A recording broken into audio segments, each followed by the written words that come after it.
მოგესალმებით ძვირფასო ტელემაყურებლობა, ჩვენ ვართ სტუდიაში გზა გასაყართან, ვაგრძელებთ გადაცემათა ციკლს ბიბლიური გზაჯვარედინები.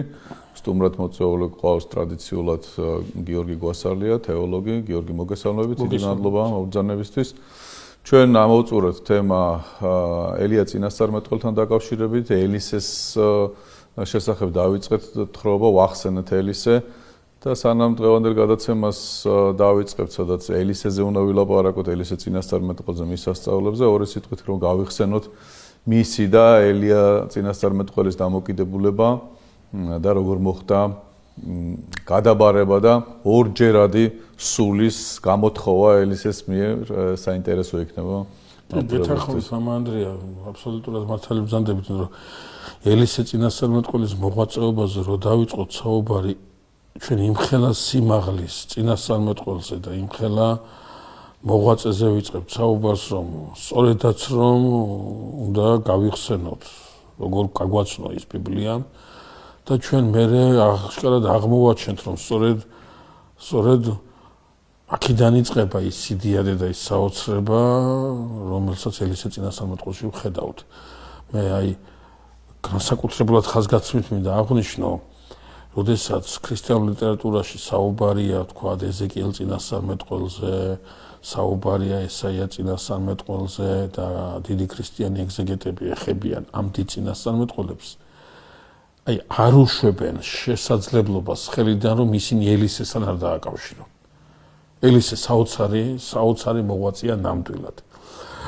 თუ გვახსოვს, ჩვენს მსმენელებს შევახსენე, მე თავის დროზე ვთქვი, რომ და ეს ვაჩვენე შეძლების დაგვარად, რომ ელია წინასწარმეტყველი თავისი ეპოქის მოსია და თავისი ეპოქაში აკეთებს რაღაცა ისეთ გრანდიოზულს, რაც მოსე წინასწარმეტყველმა გააკეთა თავის დროზე და ჩვენ ვისაუბრეთ კიდევაც, სწორედ ეს ორი იქნება თაბორის მთაზე ჩვენი მაცხოვრის გვერდით, ეს არ არის შემთხვევა. საოცარია ელისე როგორ მიმართავს, ეწლოდა მხედრობა ისრაელის ადამიანს, რომელსაც მის დღემში არ ქონია არანაირი ხელმწიფება ამ ქვეყნიური. თუმცა მისი სიტყვა ყოველთვის შემოწუნებელი და დიდი ცვლილებების მომტანი იყო. ხო და მამა ანდრეს, თქვენი ეს შენიშვნა ძალიან მნიშვნელოვანია და გეტყვით, რატომ? რომ თქვენაც ახლა თქვით ელიასთან დაკავშირებით, ის ასე ცხადად ელიასთან მიმართებაში წმინდა წერილში არ ჩანს, მაგრამ მთელი სიცხადით გამოჩნდება სწორედ ელისესთან დაკავშირებით. ის რომ არანაირი ამ ქვეყნიური ხელმწიფება არ ქონია, მაგრამ მეფეები ხშირად დავდებიან იქამდე, რომ წინასწარმეტყველს ელაპარაკონ და მისით იხელმძღვანელონ. ეს ელიასთან ასე გამოცხასე ცალსახად, ასე აშკარად არ ქონდა მას პირიქით დაპირისპირება ქონდა და ეს ქონდა. ელისესთან ხედავს სწორედ ისაც ელისემ დაინახა ელიაში. ეს საოცარი მიხვედრა იყო, მომავდეს ძალიან მნიშვნელოვანია, რასაც გვებრძანებთ, ვინაიდან ელისეს ჩვენ თავის დროზე ვთქვით, რომ თუ კი ელიას დავსახავთ მოსეს ანალოგად თავის ეპოქაში, გვინდა ვეძებოთ ელისეში ის უნავერძის დონის პიროვნება, რაღაცა განმეორება ამ ღვაწლისა, რაც ისრაელს აღჭირდება და მართლაც რომ გავიხედოთ, რა გააკეთა მოსე მიიყვანა აღთქმ მიწამდე, ახლა რა გააკეთა მოსე ვცამობთ, ცოტა თამამი ვართ ამ დროს, მაგრამ რაღაცა რეზუმირებულად რო ვთქვათ, ხო? ამ ხალხისგან შეიქმნა ეროვნულ-კულტურული იდენტობა, მოსეს პერიოდში ხდება ეს, შემდგომ ეს ერი ყალიბდება და ემზადება აღთქმულ მიწაზე შესასვლელად, მოსეს დროს ხდება ეს და მოსე მიიყვანს აღთქმულ მიწამდე, მაგრამ შეიყვანს აღთქმულ მიწაზე. ამას აკეთებს ის უნავერძე და თავის დროზე ჩვენ ვთქვით, რომ ერთია ერი მიიყვანა აღთქმულ მიწამდე და მეორეა შეიყვანა და დაასახლო იქ. ეს არანაკლები ღვაწლია, ხო? ასია ელისესთან დაკავშირებითაც ელიამ რაღაცა ისეთი გრანდიოზული და მნიშვნელოვანი გააკეთა, რამაც ამ ხალხში სწორედ იდენტობის აღდგენის ეს პროცესი უნდა წარმართოს.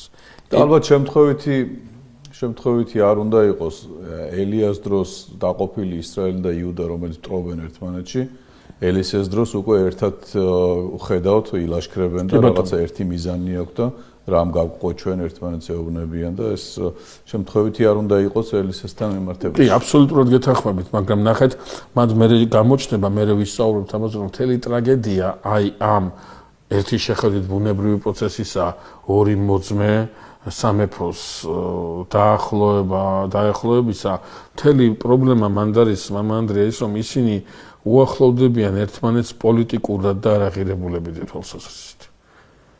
თუნდაც. ხო, ეს არის აქ პრობლემა, ეს იქნება პრობლემა იმისა, რატომაც ისინი მაინც ვერ გაერთიანდებიან ბოლოს და მერე მტრად მოეკიდებიან ერთმანეთს, მთელი საშინელება და მთელი მძიმე მდგომარეობა იწყება. ანუ მე ისე თქმა მინდა, რომ ელისეს მოღვაწეობა უკავშირდება სწორედ ამ პროცესს, რომ რაც აღადგინა ელიამ და დაანახა ელიამ, რომ ისრაელის იდენტობა, აი ჩვენ მინდა გაგახსენოთ, ეს კარგად მინდა ჩვენ მომსმენელმა გაიხსენოს, რომ როდესაც ელია ქარმელის მთაზე ეგრეთ წოდებულ შეჯიბს აწყობს ბაალის ქურუმებთან ერთად, საკურთხეველს, რომელსაც აღმართავს ელია ქარმელის მთაზე 12 ლოდისგან შედგება და განასახიერებს არა ჩრდილო ისრაელის სამეფოს, არამედ იმ ისრაელს, რომელიც ისრაელიც მოსემ მიიყვანა აღთქმულ მიწამდე. ამ იდენტობაზე მიუთითებს, ამ საკურთხეველზე მიუთითებს, ამ დაშლილი საკურთხევლის აღდგენა ელიას მხრიდან ამას გულისხმობდა სწორედ. აი ახლა ელისეს მოღვაწეობა, ელისეს ეპოქა, ელისე წინასწარმეტყველის მთელი ღვაწლი გადის იმაზე, რომ რაც აჩვენა ელიამ, რაც აღუდგინა ელიამ, რაც დაანახა და გაახსენა ამ საოცარმა წინასწარმეტყველმა, აი ამ ყველაფრის რეალიზებისა და ამ ყველაფრის ისრაელში კვლავ დაბრუნების ეპოქა უნდა დადგეს. მთელი პარადოქსი და მთელი ინტერესი ელისეს ეპოქისა, ასევე ელიას ეპოქისა. გახლავთ ისაზე ჩვენ ცოტა ხნის წინ საუბრობდით მამა ანდრია და უბრალოდ ახლა აქ სიტყვამაც მოიტანა და აუცილებელიც არის ამის ხსენება. ჩვენ მონარქია გვაქვს ისრაელში. ეს არ არის თეოკრატიული ეპოქა, სადაც ელია ან ელისე მოსესა და ისუნავეს ძის ტოლ საქმეს გააკეთებენ და ის შედეგს გამოიღებს ხალხში. არა, მონარქიის ინსტიტუცია უკვე ამის ან დამაბრკოლებელია, ან პირიქით რეალიზატორია. და ჩვენ ვხედავთ ყოველად უარყოფით და ყოველად მიუღებელ მოვლენას ისრაელის ისტორიაში, როდესაც მონარქია კი არ ეხმარება ისრაელს, არამედ დაღუპვისაკენ ფართო ნაბიჯებით მიექანება. ხო, როდესაც ღმერთი დაკარგა ამაშია და ჩვენ თავის დროზე ერობოამის მაგალითი. კი ბატონო, ჩვენ თავის დროზე ამას აღნიშნავთ, რომ მონარქია ღმერთმა ისრაელში დაუშვა ერთადერთი პირობით. თუ მეფე არ მეფობს, თუ მეფის ადგილი კვლავ დათმობილი აქვს ღმერთში გულისხმობთ რას? იმ კანონებს, იმ ღირებულებათა სისტემას, რომელშიც ყალიბდება ისრაელის იდენტობა და ნარჩუნდება ის. მაგრამ როგორც კი ამის ადგილს მეფე და მისი პოლიტიკური ინტერესები მიითვისებს, აქედან არაფერი არ დარჩება. მონარქია ისეთივე დაღუპელი იქნება ამ ხალხისათვის, როგორც ჩვეულებრივი რიგითი თქვა რაღაც კებთაყვანისმცემლობა, ხო? აი, ჩვენ როდესაც ელიაზე და ელისაზე ვსაუბრობთ, ამ ეპოქის თავისებურების ფონზე უნდა ვისაუბროთ, სწორედ რომ ელიას და ელისეს მარტო ხალხთან ურთიერთობა კი არ უხდება, მათ უხდებათ ინსტიტუციასთან დაპირისპირება, მათ უხდებათ სამეფო ოჯახთან დაპირისპირება, მათ უხდებათ სახელმწიფო პოლიტიკასთან, ამ სახელმწიფო კურსთან დაპირისპირება. ოღონდ არა როგორც პოლიტიკური, რა ქვია, ვექტორის გამოსწორებლები, არამედ როგორც ღირებულებითი ნიშნულის აღმადგენლები. ანუ არ არის აქ საუბარი მას, რომ ელისესთან ძალიან კარგად გამოჩნდება.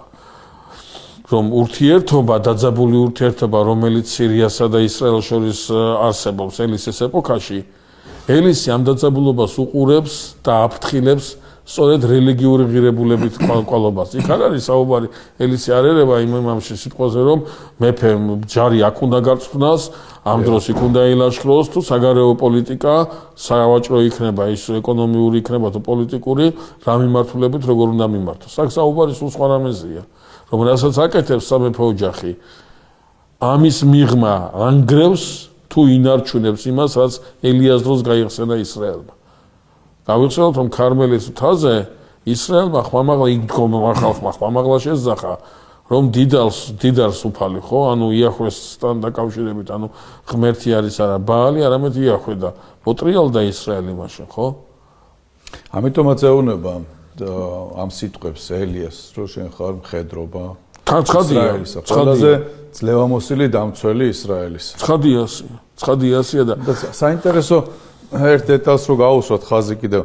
როდესაც თხოვს ელიას ორმაგის სული მაქვსო სათხოვარი შენთან, ელია ეუბნება თუ დაინახავ როგორ გამიყვანს უფალი ამას თუ დაინახავ აი ეს დანახვა ძალიან მნიშვნელოვანი მინიშნება არის ანუ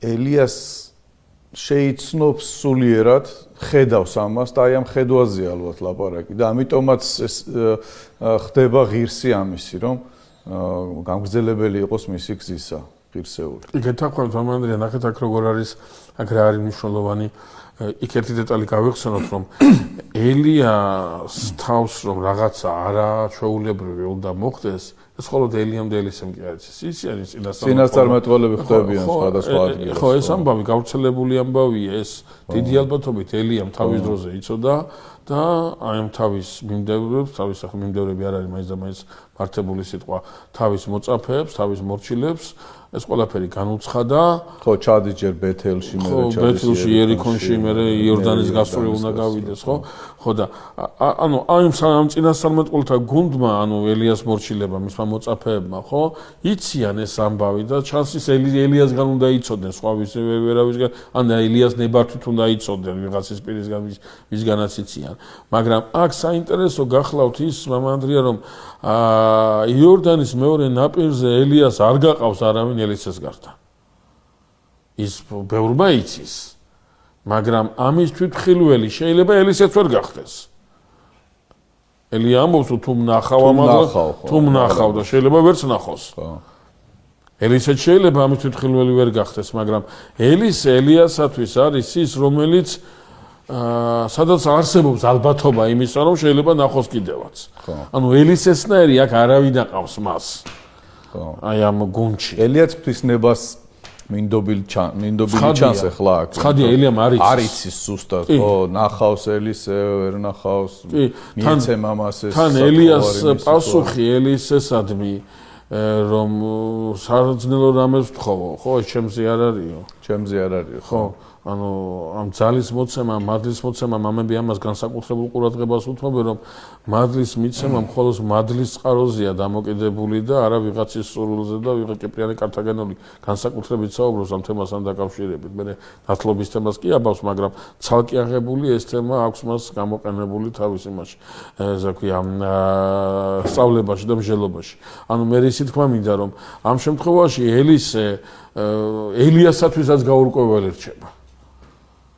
ელიასათვისაც გაურკვეველი აქვს რაღაცა ნიშნები ამ კაცს ახლა რა ნიშნები აქვს ამ კაცს მოდი ვნახოთ ის ყველაზე მნიშვნელოვანი დეტალი რატომაც ელია გაიყოლებს ელისეს იორდანეზე იმ მეორე მხარეს და ყურადღების ცენტრში ყავს ის თავიდანვე პირველი რაც ჩვენ გვახსენდება და რასაც ხაზი უნდა გაუსვათ ეს არის თავად საღვთო გამოცხადება რომელიც ელისეს გამორჩევაზე, ქორების მთაზე მიუთითებს, რომ ელისე უნდა გამოირჩიოს. და მეორე ეს არის ის ეპიზოდი, როდესაც ელია ელისეს გამოირჩევს. როდესაც ელისე საკმაოდ ისეთი შეძლებული ოჯახის შვილი ჩანს და მიუძღვის აი ამ უღლეულ ხარს და ელია გადაუგდებს ამ სამოს და ეს არის ყურადღების მიქცევის ის არა მე ეტყვის ელისე რომ დავემშვიდობებიო ჩემიანებს და გააკეთეო რაც გინდა ის ამითხოვიო ხო რა მომითხოვიო შეთოს ხო ანუ შენ თავისუფალი ხარ ამ შემთხვევაში რასაც აკეთებ შენ თვითონ აკეთებ რას გააკეთებს ელისე იმას გააკეთებს რომ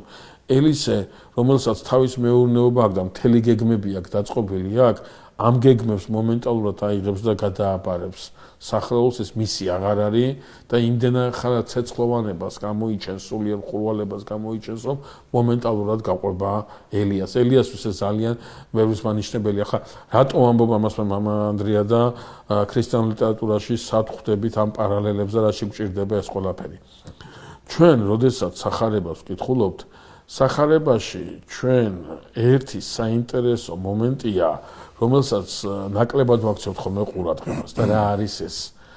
როდესაც იოანე ნათლისმცემელს წარმოგვიდგენს წმინდა წერილი, მის გარშემო წარმოგვიდგენს მოწაფეებს, რომლებიც შემდგომ მაცხოვრის მოწაფეები ხდებიან, ხო?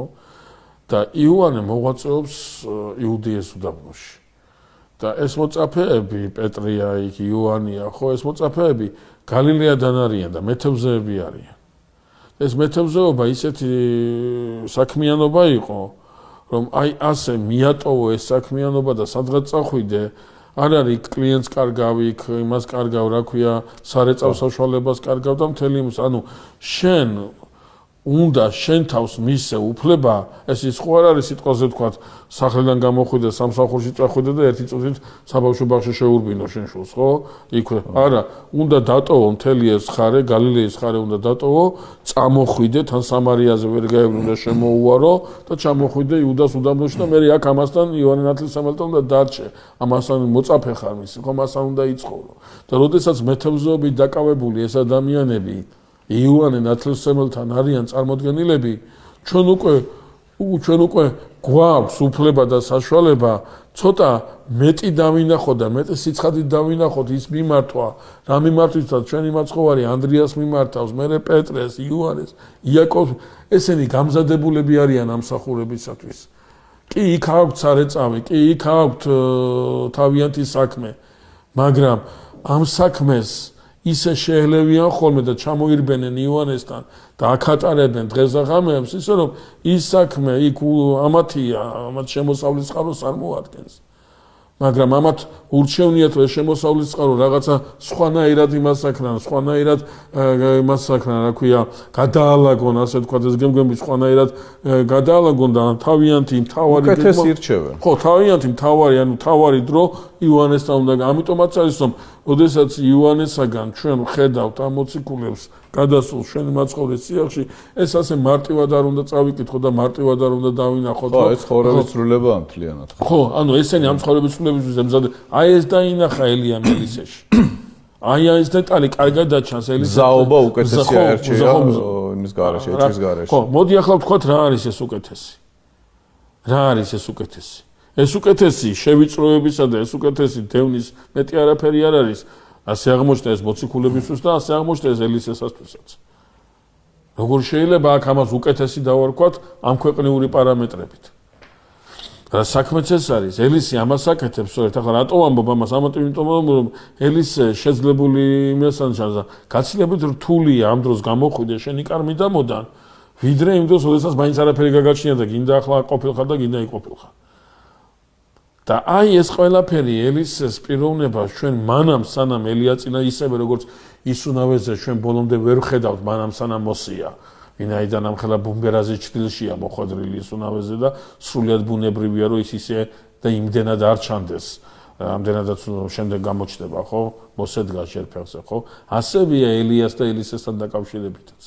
სანამ ელია და სანამ ეს მართლა საოცრება, მართლა ეპოქის კი არა ისტორიის საოცრება დააბიჯებს ამ ქვეყნად, ელისეს ეს უდიდესი სულიერი სიღრმე და საოცარი ღვთისმოშორდეობა ასე არ აჩანს, მაგრამ როგორც კი მისი სამოღვაწეო ეტაპი დაიწყება, წმინდა წერილი ელისე წინასწარმეტყველს წარმოგვიდგენს იმ პარამეტრებით და წარმოგვიდგენს იმ ახასიათებლებით, რომელიც მართლა განუმეორებელია წმინდა წერილის ფურცლებს. ისტორიულ ნაწილზე რო გადავიდეთ ხრობის, ამ დროს ისრაელში იორობამი მეფობს, რომელზეც წმინდა წერილი გვეუბნება, რომ არ გაშორებია შორს იერობოამის წოდებისაგან, თუმცა ბაალის კერპი დაამხო, მაგრამ ასე მოიხსენიებს წმინდა წერილი ამ მეფეს.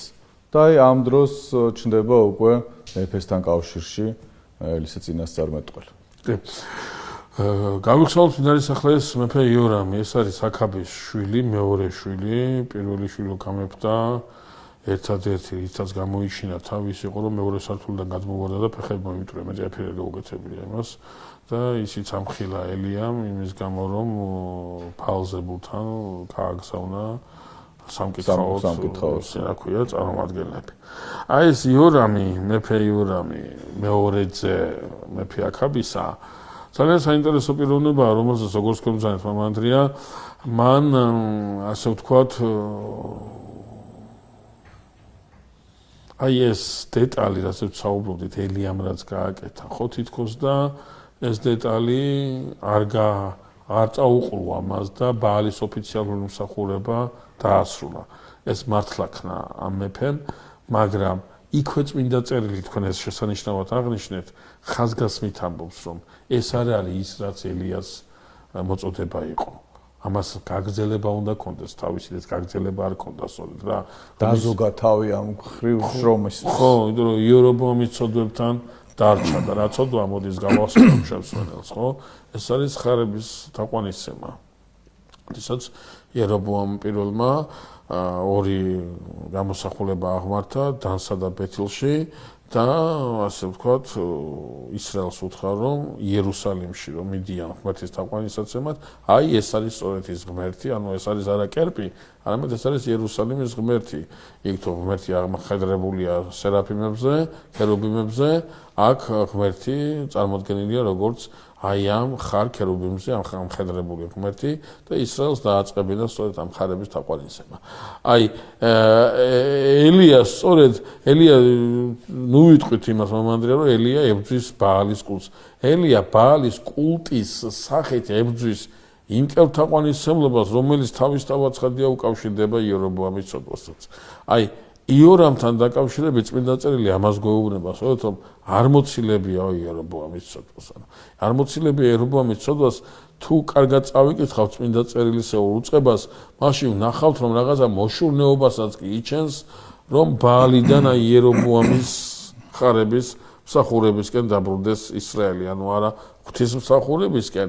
ანუ ჩვენ გავიხსენოთ ამ ანდრია ძალიან საინტერესო დეტალი. რაში დაჭირდა იერობოამს ეს ხარების კულტი რას აკეთებენ ისრაელში?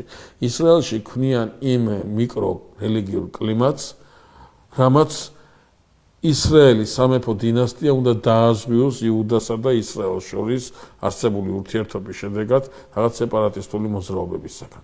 ანუ მათთვის ისრაელის მეფეებისათვის ერთგვარად ღმერთი რომელიც იერუსალიმის ტაძარში თაყვანისცემება ხელი შემშლელია. აი ეს არის მთელი პრობლემა. აი ეს არის მთელი პრობლემა.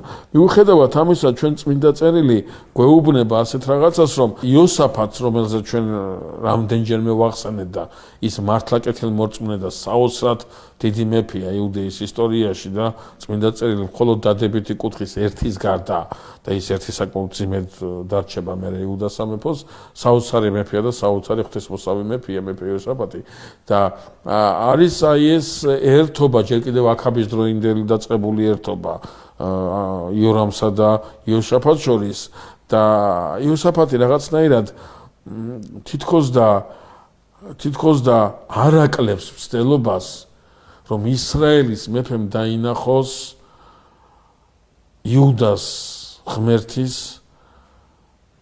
უპრინციპო აუცილებლობა. აი ყოველგვარი იმის გარეშე რა ქვია, რაღაცა ზედმეტი, რაღაცა ქვეტექსტების გარეშე რომ ღმერთი შეიძლება მხოლოდ ის იყოს და ამის გარეშე სამეფოს ვერ ეკრება განვითარება.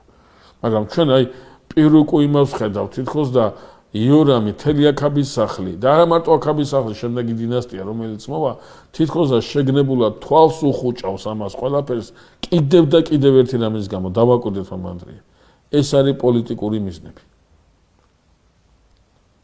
და როდესაც ისრაელის სამეფო ამას შეეწირება სინამდვილეში ყოველ ჯერზე როდესაც კი მართველი უშვებდა შეცდომას სულ პოლიტიკური პრიორიტეტების თავში დაყენება ხო ანუ მერზე მაღლა აყენებდნენ. ხო, ანუ განაისომ მეფე ვალდებულია პოლიტიკა აწარმოოს. მეფე ვალდებულია საშინაო მაგრამ პრიორიტეტების იერარქიაა და ხო, თავისთავად ცხადია, ამ პოლიტიკის ხარჯზე შენის იდენტობრივი ნიშნულები არ უნდა მოსპო, რაც ღვთისმსახურებაში წარმოდგენილია ამ ხალხის ისტორიის თვალსაზრისით, ხო?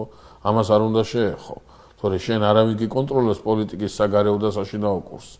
მაგრამ როდესაც ეს კურსი პირდაპირ, ამ კურსით პირდაპირ აცხადება, რომ შენ ეს ღმერთი ხელს მიშლის, ну მაშინ აქ უკვე ძალიან დიდი პრობლემა იწყება, ხო?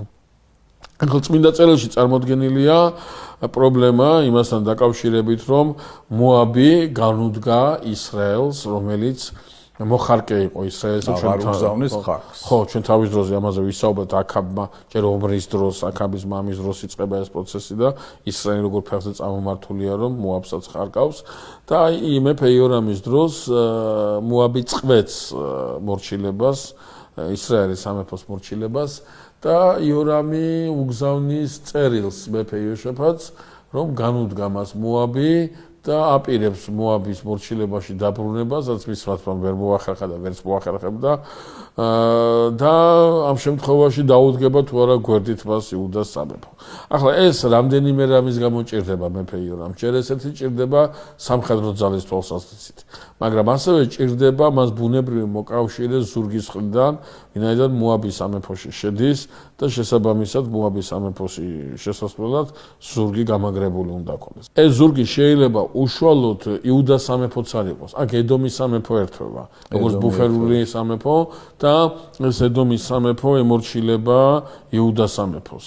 მის მორჩილებაში ამ პერიოდში შემოსული და ამიტომაც იორამისათვის იოსაფატის თანხმობა იმავდროულად სწორედ ედომის მეფის ავტომატურ თანხმობას გულისხმობს და ეს მისთვის საკმაოდ მომგებიანია. მომგებიანია ის პასუხიც, რასაც იოსაფატი გაუგზავნის მეფე იორამს, რა გავყვა მე და შენ, ჩემი ხალხი და შენი ხალხი, ჩემი ცხენები და შენი ცხენები. ეს ზუსტად ის ფრაზაა და ეს მიმართვაა, რითაც იოსაფატი თავის დროზე მიმართავდა მეფე აქაბს. იოსაფატის მხრიდან თითქოს არაფერი იცვლება, მაგრამ აქ არის ერთი ძალიან საინტერესო რამე, როდესაც დაიწყება მოლაპარაკება მოაბში ორი გზით შეიძლებოდა ლაშქრობა სტრატეგიული თვალსაზრისით წარმოებულიყო, შეთანხმდებიან მეფეები, რომ ედომის უდაბნოს გზის გავლით გაცილებით მომგებიანი იქნება ლაშქრობა მოაბში და აი ეს სამი მეფე იგულისხმება სამი მეფე სამივე თავთავისი ძალიან დიდი ლაშქრით სწორედ უდაბნოს გზას დაადგება, რაც გულისხმობს ედომის უდაბნოს გზას დაადგება, რაც თავისთავში გულისხმობს იმას, რომ მათ მამანდრეს კარგად მინდა ხაზგასმით თქვა, გათვლილი აქვთ ლაშქრობის აი ეს პროცესი. ეს მოლაპარაკების შედეგად მოხდა. ეს არ არის ისა მოდი მე აქ გზავიცი და ამ გზით წავიდი, არა, ეს არის გააზრებული სტრატეგიულად გააზრებული ბოლომდე გათვლილი სამხედრო მარშრუტი.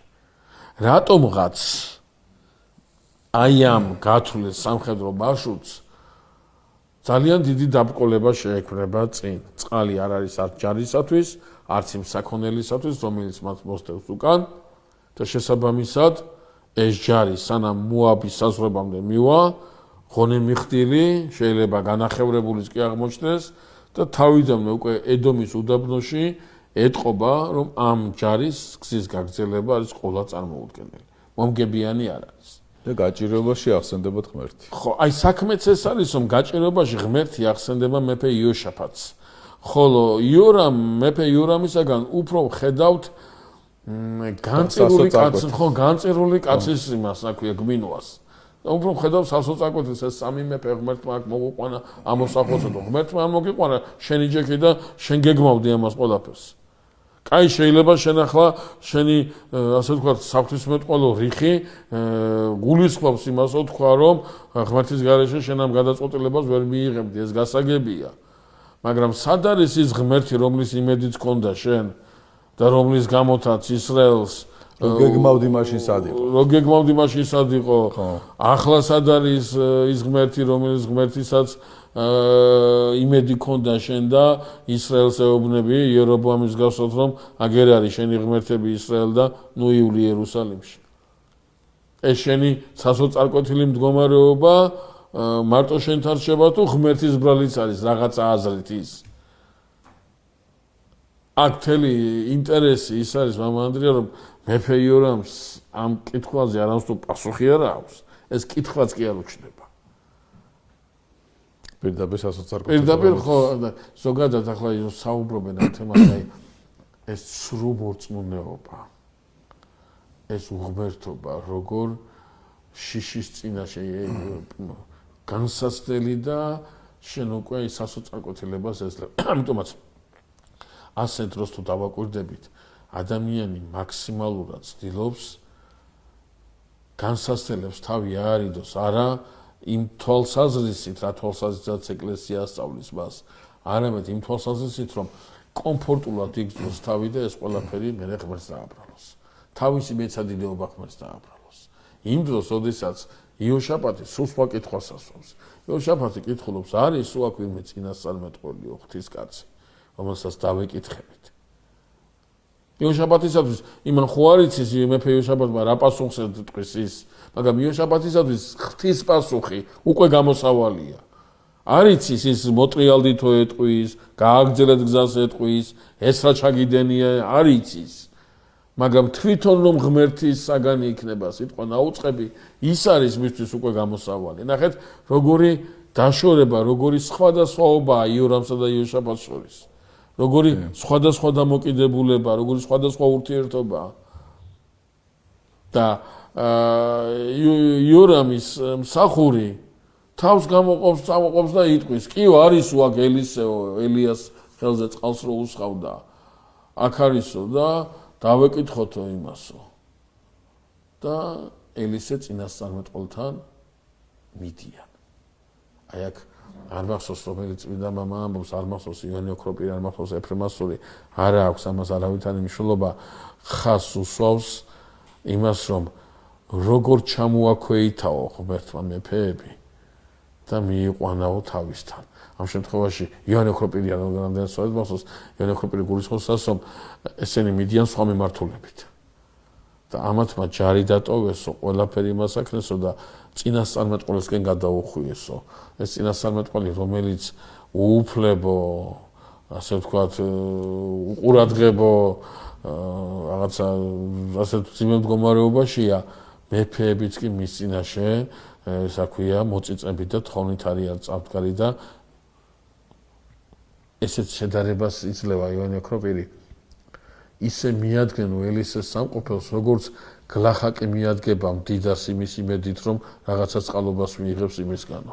საოცარი შედარება, როგორ დააგლახაკავა წმინდა ივანე ოქროპირმა, როგორ ხედავს, როგორ დაგლახაკავებული არიან ეს ძლევამოსილი ჯარით სავსე მეფეები და როგორი დიდარია და როგორი ძლიერია აი ეს ერთი მსახურის მქონე ელისე წინასწარმეტყველი. საძიებო თემა ეს არის, რატომ შევყარავ ღმერთმა ეს სამი სახელოვანი მეფე, რას გვიპირებსო და ელისე უყურებს იორამს და ეუბნება. უფალს გეფიცებიო, რომლის წინაშე ვდგავარო. იოშაფატს უარ ვცემდეო პატევს, ზედაც არ შემოგხედავდი. ჩემთან რას მოდიხარო, წადი დედაშენის და მამაშენის ღმერთებთან და იმათ დაეკითხა.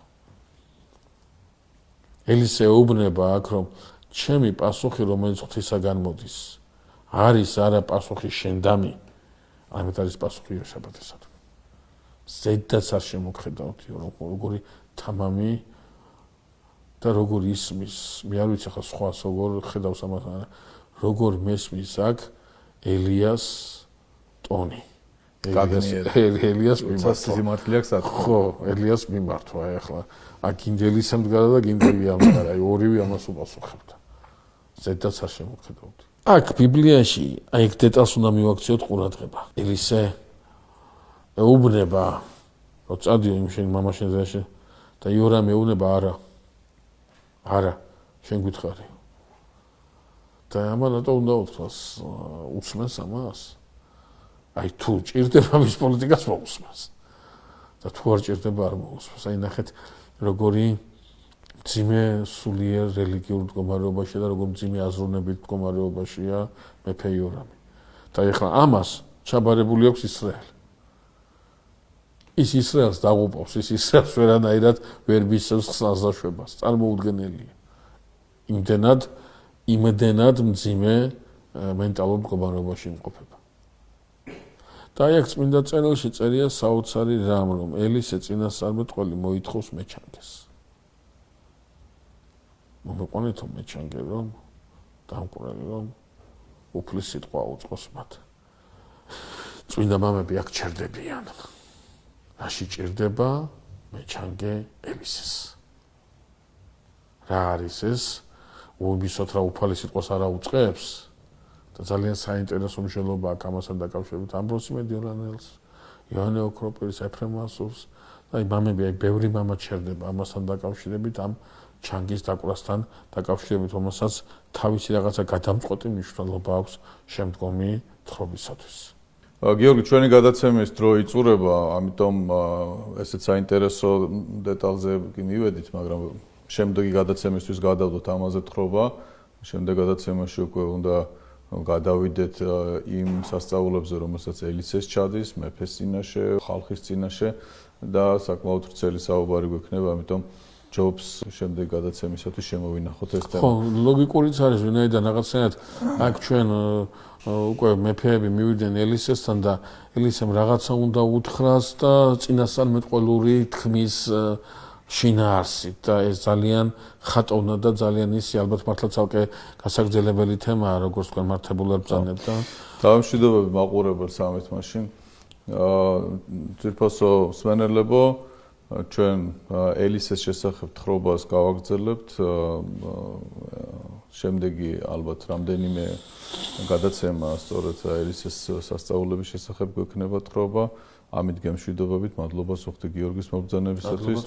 კარგად ბრძანდებოდეთ მომავალ შეხვედრამდე.